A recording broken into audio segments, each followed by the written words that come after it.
Welcome into another episode of Full Courtney Press. I'm your host, Courtney Mims, and man, oh man, you guys have been requesting this guest for, I think, about 3 weeks now. And I've said, don't worry, we're going to get him on the show. I love Coach Shulman just like you guys do. And finally, we were able to get him on the show. But look, it's a good time, Coach, because we got you on the show after a massive win for UCA last night, taking down Austin Peay on the road, 93-88, the final score of this one. And Austin Peay, the leader in the ASUN. So you were able to take down the number one team in the conference. That's got to be huge for your guys here down the stretch, right? Well, first of all, you must have some desperate people if they want me. You need, I mean, you can do way better than this guy. Listen, we've been chasing Austin Peay forever. You know, you would think we sit here, we're 6-3 on the road in league play. We're undefeated 8-0 at home in league play, and we're not in first place. That's like insanity. And so we've been chasing Austin Peay, and they had won 10 in a row. We had won 11 in a row until last Saturday. And so it's a strain, it's a stress, and you're stressing about it. And what you end up doing is this has to be a process-oriented business. If you just focus on results, you're going to have a lot of anxiety. You're going to drive yourself crazy, and that's what most people do. And so you're fighting to fight for the process. Well, all of a sudden you're fighting for the process, and you win 5 in a row, and then what you have to do is you have to win 6, and you got to win 7, and you got to win 8, and you forget about the process, and all you do is focus on results. And that's what happened to us. We had won 11 in a row. We were playing bad basketball, but we had won 11 in a row. We jumped on the shoulders of Cam Hunter and Ty and all these guys, and they made plays down the stretch, and we're the greatest thing in the world, and we weren't.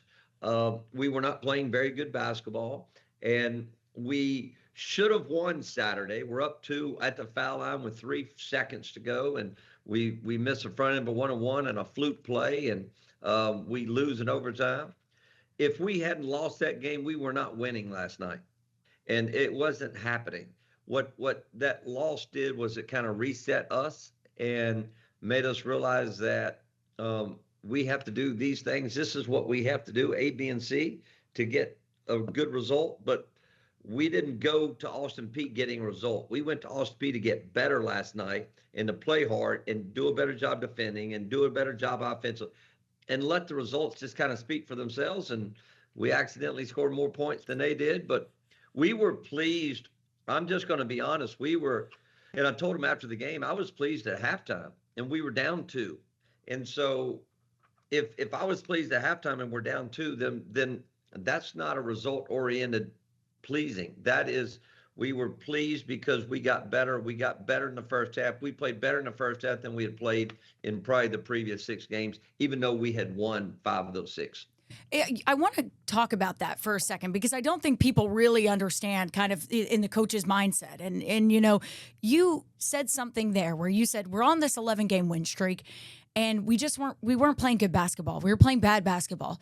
What do you think clicked in that loss for those guys that hadn't before? What was it that kind of, you know what I mean? What was the light switch a little bit that went, oh, wait a second, we need to start playing like this? Because here's the thing. Yes, this is a really great team. No one's denying that. But if you want a chance to win the conference tournament, and you want a chance to go to the big dance for the first time in program history, there's got to be that light switch that switches, right? So what happened in that loss that you can point to as a coach and go, oh, this is where they kind of went, we get it now? It's a loss. It's an L. I'm serious. It's as simple as that. Like we weren't doing great things defensively, but we were winning games. And I would show them on tape, but they're sitting back there like, come on, man. Like, I mean, we're still winning. And so I know their mentality. They're 18, 19, 20, 21, 22-year-old fools. I was that fool at one time. I was that kid. Listen, guys mature at 40. All right. So I'm just now maturing. How about that? There you go. Guys mature late. We're not dealing with the most mature group in the history of mankind. They're young kids and they're winning and it's fun um, but it became stressful to us also. And but you're not, we just became very result oriented. And once you win seven in a row and eight in a row and nine in a row, you're not worried about playing good basketball. You're worried about winning. And that loss kind of reset us. On the way, we should have won the game Saturday at Florida Gulf Coast. It was right there. But my middle son, Tanner, is a graduate assistant at James Madison. He called me as soon as we got back from the airport late Saturday night. He said, "Dad, y'all didn't deserve to win the game anyway.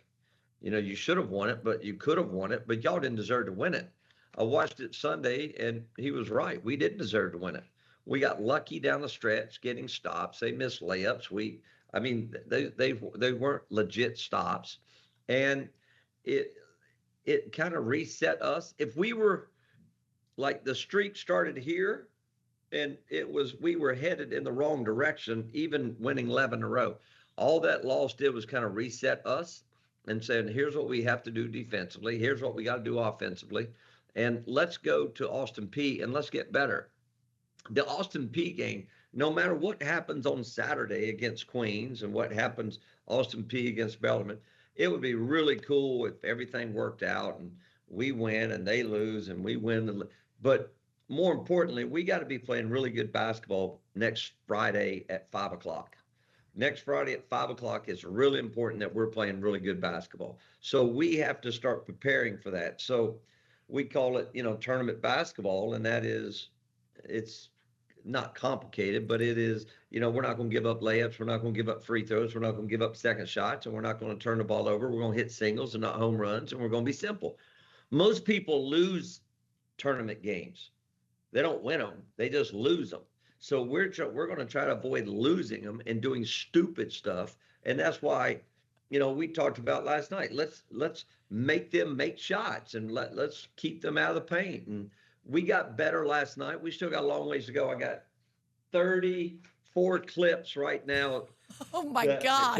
Today at 4 o'clock, we're going to go through film, and Max is going to do, my oldest is offense coordinator. He's going to go through the offense part, and I'm going to go through the defense part, and we're going to get better today. And we better have their attention, even though we got home anywhere from, some of us got home at 3:30 in the morning, some of us got home at 5 o'clock in the morning. It's very glamorous. Yeah. Very glamorous. Glamorous. Yes. Getting home at 5 in the morning and having to go to class, and it's not as easy it's not as cool as people think, because it's a hard business. But I think we are, today was an important day. Today is an important day, as when we watch film, we have to be alert. We have to watch film as if we had lost last night. Right. And there's a big difference on watching film after a win and after a loss. If you can watch it like you just lost, you're going to learn a lot. If you're watching after a win, you're in a good mood, and it just doesn't sink in like it does after a loss. Yeah. Losing hurts, but losing can help. Yeah, absolutely. Like you said, I like how you said it reset you guys. And I mean, you're right. I don't know if you would have won this game if you hadn't lost this past Saturday. I know that, because people are saying, oh my gosh, if you'd have just won Saturday, we'd been in first. We weren't winning last night if we'd have won Saturday. It wasn't happening. Yeah. And so, I mean, I know that. This is shocking to you, but this is my 39th year in coaching. So I started when I was 1, because I'm only 40 now, all right? But this is my 39th year in coaching. And so, I mean, I know what wins at tournament time. I know what wins. I know what it's supposed to look like. And I knew that we were heading in the wrong direction, and I couldn't stop. I couldn't stop it. Yeah. I couldn't stop it. That's why Nick Saban is the best, because he could always stop it. Yeah. They didn't play for wins. They played for the standard, and it's really hard, especially in today's youth, is to play to the standard and not play for winning and losing. It's just to play to that standard. Yeah. And if you can, you're gonna eventually win anyway. I love that you mentioned just the overall team performance on last night and even on Saturday, but talking individually, we even said it before the show. I kind of looked at the stat sheet because I had watched some of the game. I had my triple screen going, and I'm watching multiple games, and I'm looking at your game, and I'm looking at the Razorbacks, and so here I'm watching all these different games. And sneakily, I didn't realize until I just looked at the stat sheet that Javion had 34 points Yes. against Austin P. And you even said, I didn't even realize it until I had to look at the stat sheet. I mean, what a performance from him. What clicked for him? What did you see from that performance? Well, he's been splitting a lot of time with Cole McCormick. And at one time, Cole was starting at the 4, and Javion was coming off the bench. And then we put Javion starting at the 4, and Cole was coming off the bench. Cole did not play last night. All right. And Cole is one of our best players, and he did not play last night. He's got a foot issue and did not play last night. And we're trying to get him healthy enough to be ready for next week. So he didn't play last night. So that's the first time he hadn't played in the game. So you're looking at Javion, and we never said anything. I never went to Javion and said, hey, man, you got to bring it tonight. But, the guy's been through a lot, and he's a winner, and he just kind of looked and went, hey, it really started on the first possession. He missed a 3, and we got an offensive rebound, and we kicked it around and went back to him, and he shot it again. That kind of told me like he was ready to be an aggressive guy. And when he's aggressive, we're better. When he scores it, we're better. When he scores it, Cam is better. When Javion scores it, Ty is better. When Javion scores, Luke is better. All we did during that streak is we just got to the point with about 5 minutes to go in the game and said, here, Cam, take us home. Please win the game for us, please. We're going to put the community, the university, this whole Central Arkansas area on your shoulders. Go win the game for us, buddy. And, Cam is a grown man, but he's still a little kid. And we put an awful lot on him. So I'm really, getting Javion scoring the ball really, really, really helps us and in a lot of different ways. But I thought he was good defensively. We were just very connected last night, and very determined. I don't know if we thought we could win the game. I don't think we went there to win the game. I think we went there in the right frame of mind to go get better. And accidentally, you end up having success if you do, if you play great defense every possession, you're going to end up stopping them a lot. But if you go in the game and say, hey man, we got to hold them to under 60 points, you're not going to be very good defense. There's a rhyme and a reason, and there's a process to this madness that we're all doing, and we lose complete focus on it. We lose everything. We don't even worry about it anymore. All we do is worry about winning and losing. It doesn't work. I agree with you because you get so caught up in it. Do you feel like the 11, when you're on this win streak, you're feeling this high, the team's like, yeah, and they get caught up in it. Do you feel like, and maybe you're not having those conversations with this team, but it is kind of in the back of the mind there, it kind of has to be for some of these guys, that what this team is doing a little bit is, historic for UCA and for the program. And there is a chance to maybe talk about the NCAA tournament. And there's a chance, right, to do that and do something that has never been done before. Is it talked about at all, or do you feel like they kind of feel it a little bit? Or no, we definitely feel it. We definitely feel it during the streak. We definitely felt it. This is a different community up here. This is a very proud community, a very prideful community, and they love. I know you talked about the Razorbacks, and I know there's people that love Arkansas football and basketball and baseball here in Conway, but there's a lot of people in Conway that love the University of Central Arkansas, and for them to be prideful and come to the games, and all of a sudden they got something to be prideful and proud about, has been a lot of fun. Now it's been awesome, but all of a sudden now you're like I told you about Cam, we got a whole community behind us, and we got to make sure we win so the community feels good about themselves. That's hard, and it's awful. It's hard for a older guy like me at 40 years old. There you go, 40 years old. All right. But it's pretty tough for a 19 and 20-year-old kid to feel the pressure of a community and a university, but we're that's why I just said let's stop worrying about the result. The result's going to take care of itself no matter what. We didn't worry about the result last night, and all of a sudden we looked up and we're up four with 38 seconds to go or 30 seconds to go, and we're like, hey man, that's pretty cool. Let's just keep playing. We never stopped pressing. We went up four, and we stayed true to who we were, and we stayed pressing the entire game, and we started pressing probably at the 13-minute mark in the second half. We just stayed true to the process. We didn't worry about the clock. We didn't worry about the score. And if we can do that, then we'll have a chance to, who knows? All I know is that when we tip it up next Friday at 5 o'clock, half of the field, we have 12 teams in A-Sun. When we tip it up, there'll be 6 teams that can go to the NCAA tournament. That's it. And so, period. And so if we can win one game, by the time we tip it up again, there'll be 3 teams that have a chance to go to the NCAA tournament. So, we're asking an awful lot from our kids, but we put ourselves in a really good position. And that's why getting a bye is so important. There'll be 6 teams that have already lost by the time that we play our first game. That's why a bye is important. Oh, yeah. And I was about to ask you, it's got to feel a little bit more of a confidence booster to say, hey, your hard work paid off. Because whatever happens on Saturday, whatever happens, it would be great if you guys won and Austin Peay lost, right? It would be great. But whatever happens, you still have that bye. You still have time to prepare. I mean, for you and the team, that is a bit of a, hey, you can breathe a little bit knowing, hey, I mean, don't let off the gas. You want to beat Queens on Saturday, but you can breathe a little bit knowing, hey, whatever happens, we do have that bye, and we have set ourselves up for the best possible chance, in the best situation, right? Would you say that that's how you feel and this team feels, at least going into this last game?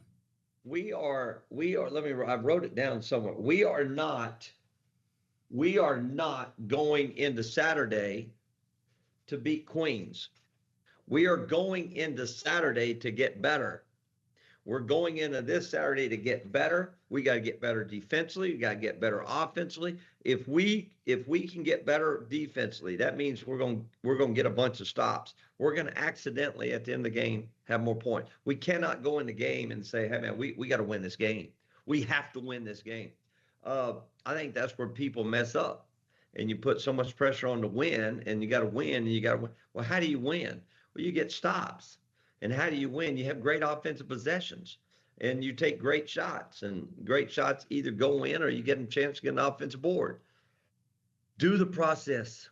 And if you'll just stay with the process, it takes all the anxiety out, and you don't have to worry about winning and losing. You just got to worry about playing hard and doing right things that you've been coached to do every single day. We are a very basic team, as in we don't really have to go back to the basics. We do simple things every single day in practice. Your dad would like our practice. I bet he would. We work on boxing out every day. We work on jumping to the ball defensively every day. We work on guarding ball screens every single day. We work on being in the gap, help defensively every single day. We work on trapping the post every single day. It gets boring, it gets monotonous, but that's how you make habits, and good habits lead to good possessions, and good possessions lead to them not scoring, and them not scoring leads to wins. It doesn't go the other way around. It doesn't. And Coach, we're running out of time here, so I do want to ask you. It's shocking that we're running out of time. You're talking so much, it's unbelievable. You and I talk, okay, Coach? You know this. We talked for 30 minutes when you came into our studio the other day. I knew this was going to be a great episode, but we are running out of time. But you kind of answered my question.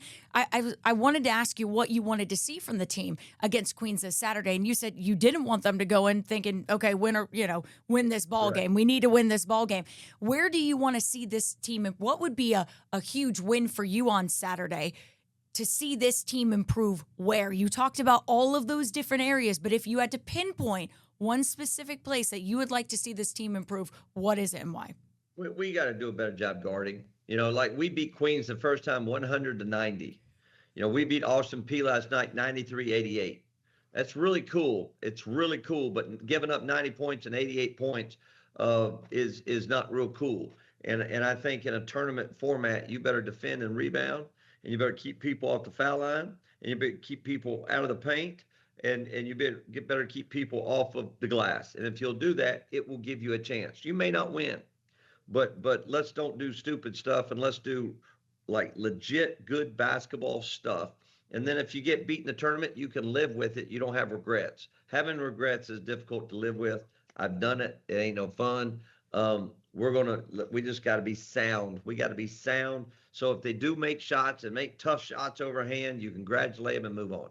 What do you think this team needs to do to win the ASUN tournament and get a bid to March Madness? Just play one possession at a time, not get ahead of ourselves. We've already, and have fun playing. That's the next thing. People are fatigued. Number one, they're fatigued. It's been a long year. We start working in June. So number one, they're fatigued. Two, people get tight during March. All right. They get tight. They get fatigued. They get tight, and they get cranky and all. We've been together so long. We got to be happy and hugging. We got to be fresh. We better be happy and hugging. And we just got to do the simple things. If we can do those, at least it'll give ourselves a shot. I need that on a shirt, Coach. We just got to be happy and hugging. Okay, we just. My first assistant, guy named Charlton Young, he's associate head coach at Miami now. Yep, yeah, I know Charlton. He was my first assistant at Chattanooga, and I'm freaking out. We lost a game in November, and I'm freaking out. I'm 37 years old, freaking out, and he was like, Coach. He went, it's November, Coach. We don't play the tournament till March. That sounds like him too. We just got to be happy and hugging, Coach, in March. And it's true. People lose their team in November. People lose their team in December. There's no reason for it.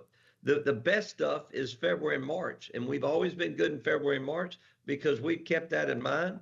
And so far, we've been good in February. We got to finish up February, and we got to get to March. I want to see y'all get to March. I know a lot of people in the state want to. No, seriously. I mean, a lot of people in the state want to see it too. Honestly, people in the country. I've been talking about every chance I get when I'm on a basketball podcast or anything, they want to ask about Arkansas. And that's great. Love talking about the Razorbacks. But I'm like, hey, you should keep an eye on Central Arkansas in the ASA. Just keep an eye on them. Just put them in your back pocket. And people have been texting me when you were going on that win streak. They were like, Courtney, this team is good. And I'm going, yeah, we could have two teams from Arkansas in the big dance. I'd love to see it. Love to see it.